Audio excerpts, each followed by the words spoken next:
Hey everyone, Barry's here. Really quickly, before the video starts, I just want to let you know that I will be live streaming Transformers War for Cybertron and talking about Transformers Reactivate here on YouTube in about half an hour from this video going live. So if you're interested, come swing by and we can talk about Transformers.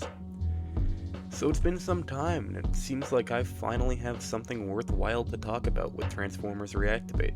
We got a whole bunch of new character reveals and a cutscene from a 2020 build of the game, and I'm super excited to have something to talk about again. So starting off with the multitude of character leaks that we've had over the last couple days. If you haven't been living under a rock, you'd know that we recently got some character reveals for Ravage, Rumble, Knockout, Powerglide, and a new render for Ironhide. Rumble and Ravage look fine, I suppose. They kinda stand out when compared side by side with the other battle damage Transformers, but I actually have a theory. I think it's entirely possible that we'll see pre-reactivated versions of characters. Basically, since we know that Certain Affinity was hard at work creating skins, it is possible that these are what the characters would look like before the Legion detonate their EMPs across the globe, and that's why they resemble their G1 designs a lot more closely. Anyway, now to Knockout. We don't have a proper render for him, so these screenshots come from a super early build of the game.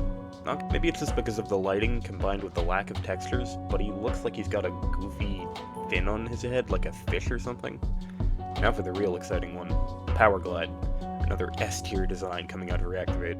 I really love the asymmetry, the cracked cockpit glass, the welded sheet metal, the bulky afterburners. He looks like a much more serious version of the character, but keeping his overall G1 outline. Let's just hope he doesn't groom some poor human girl in this game. Anyway, for the Ironhide render, I'll be honest, it's knocked Ironhide down a tier in my list. I feel like this design could absolutely benefit from some more of that armored, welded sheet metal look. Sure, he has small, gray panels here and there, but he still looks far too clean, especially for a character like Ironhide. This is supposed to be the old grizzled war veteran who takes on his enemies head on, yet he looks like he just got a fresh coat of paint. At least his vehicle mode looks awesome. I actually know now that he transforms into a Rochelle Senator, a real-life military vehicle used by the Canadians.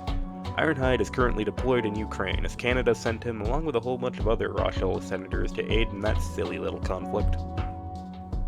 Now time for the big thing that's actually worth talking about. Before Transformers Reactivate was revealed in 2022, it was actually called Transformers Rise behind the scenes. I still remember seeing the very first ever concept art way back in 2018. Transformers Rise was the title back when Certain Affinity was working on the game. The first cutscene for Rise was just leaked, so I'll play it now. My name is Optimus Prime. As leader of the Autobots, it was my responsibility to protect this planet. In this task, I have failed. I allowed our inability to trust the Decepticons to distract and divide us until they arrived. They are Legion, and their attack was as sudden as it was devastating. Our knowledge of these alien creatures remains minimal. Each of their units are composed of millions of nanomachines. Their numbers never recede, as the fall of one eventually gives rise to another. Now the Autobots and Decepticons have finally put aside our differences, working together with the humans to save what is left of this world. One conclusion is inescapable. Their towering monstrosities are tearing the planet apart. Our battle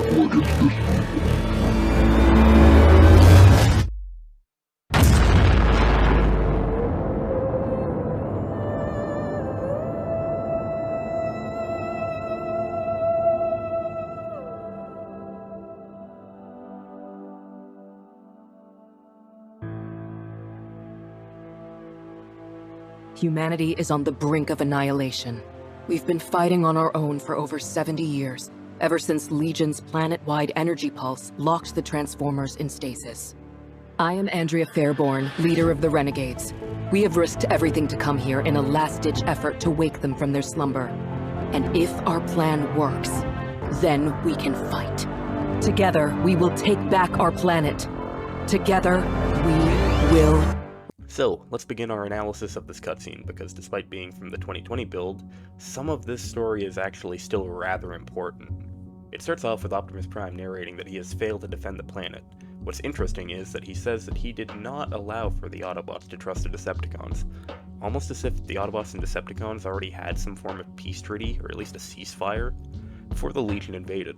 The Autobots and Decepticons have been on Earth for a while now, so it wouldn't surprise me if Optimus and Megatron had devised some sort of agreement, similar to the G1 cartoon, where in exchange for Autobots helping the Decepticons return to an occupied Cybertron, the Autobots and the Earth are just left alone. In any case, the Autobots and Decepticons were so preoccupied with killing each other that they neglected to prepare for the Legion's invasion. We then learn that the Legion are composed of nanomachines, making it extremely difficult to eliminate even the most minor of Legion forces. Caesar would be proud. We then manage to get a glimpse of the Legion Brute, a soldier, and a new unknown type of Legion seen floating with 2 arms, tentacles, and a single glowing eye. This new Legion may just be a unique Legion character considering how much they stand out compared to the other 2. We then learn that there are multiple Aegises around the planet, which are tearing the planet apart, potentially gathering resources or looking for something or someone. Then suddenly, the Aegises set off a planet-wide EMP which neutralizes both the Autobots and Decepticons, leaving only the Earth Defense Command and the Earth's militaries to defend themselves. The Legion are free to conquer the Earth, only impeded by futile human resistance. The indomitable human spirit did not in fact faze the invaders, who then took control of the planet. This is the super interesting point here. 70 years then pass without the Autobots or Decepticons, meaning only the EDC resisting the Legion for almost an entire century. Jesus Christ, maybe the indomitable human spirit really did the EDC then roam around the planet and attempt to reactivate any Transformers they can find to aid in the reclamation of Earth. The fact that the EDC survived for 70 years with no help from the Transformers recontextualizes the entire setting. This is clearly a world which has faced its highs and lows without the Transformers being present. We're talking almost a whole century living under the Legion with all hope being dead and buried. The potential of what could have happened in those 70 years is almost limitless. Entire wars could have started and ended, civilizations rising and falling. There's so much potential for world building in those 70 years, and it would be such a waste to let that one line all be for nothing. But that about wraps it up for Reactivate leaks this week. I hope that you're all excited seeing how these are the most leaks we've gotten in months, and I'm so glad I have something to talk about again. I'd love to hear some of your ideas for what could have happened in those 70 years without the Transformers. Hell, I'm even starting to see the appeal of a story set within those 70 years entirely devoid of any Transformers. But anyway, remember, I'll be live in about half an hour. This has been Barry's, till all are one.